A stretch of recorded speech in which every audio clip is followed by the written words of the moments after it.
আলাইকুম প্রিয় দর্শক, আশা করি আপনারা সবাই ভালো আছেন আল্লাহর রহমতে। এই মুহূর্তে পাওয়া সবচেয়ে বড় খবর, এবার শুরু হচ্ছে 2025 সালের বিরল সূর্যগ্রহণ।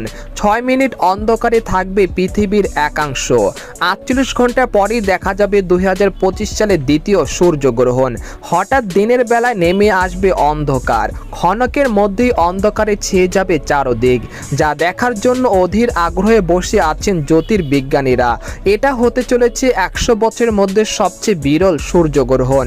এছাড়া ভারত ও বাংলাদেশের সময় অনুসারে এই সূর্যগ্রহণ ঠিক কখন শুরু হবে আবার কখন শেষ হবে জানতে হলে ভিডিওটি প্রথম থেকে শেষ পর্যন্ত দেখতে থাকুন। আর আপনি কোন জেলা থেকে দেখছেন অবশ্যই কমেন্ট করে জানিয়ে দিবেন। আর সবার প্রথম সঠিক খবর জানতে আমাদের চ্যানেলটিকে সাবস্ক্রাইব করে রাখুন। এবার জেনে নিন এক নজরে। সূর্যগ্রহণ ঘটে যখন চাঁদ সূর্য ও পৃথিবীর মাঝে চলে আসে এবং চাঁদের ছায়া পৃথিবীর উপর পড়ে, ফলে পৃথিবীর কিছু অংশ থেকে সূর্যকে আংশিক বা সম্পূর্ণভাবে দেখা যায় না, তখনই সূর্যগ্রহণ ঘটে।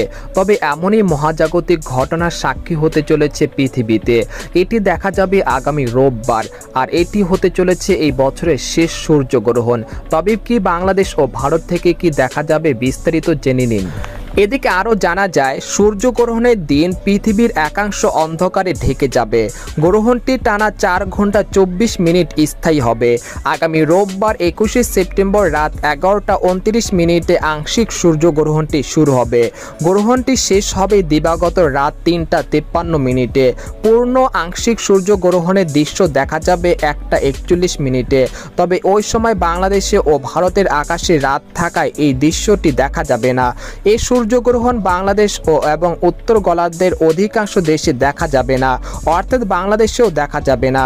তবে নিউজিল্যান্ড, আটলান্টিকা, অস্ট্রেলিয়া, দক্ষিণ প্রশান্ত মহাসাগর এলাকা, আফ্রিকা সহ বিশ্বের একাধিক প্রান্ত থেকে এই গ্রহণটি দেখা যাবে। গ্রহণের জন্য কোনো প্রকার সাবধানতা অবলম্বন করা লাগবে না, সকল প্রকার কুসংস্কার থেকে দূরে থাকবেন।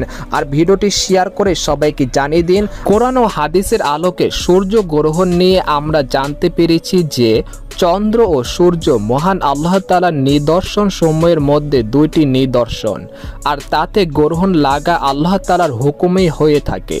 তাদের নিজস্ব কোনো শক্তি বা ক্ষমতা নেই, আল্লাহ তাআলার হুকুমের অধীনেই তাদের চলাচল এবং কার্যক্রম। তাতে গ্রহণ লাগলে মুমিন মুসলমানের করণীয় সম্পর্কে সুস্পষ্ট দিক নির্দেশনা দেওয়া হয়েছে।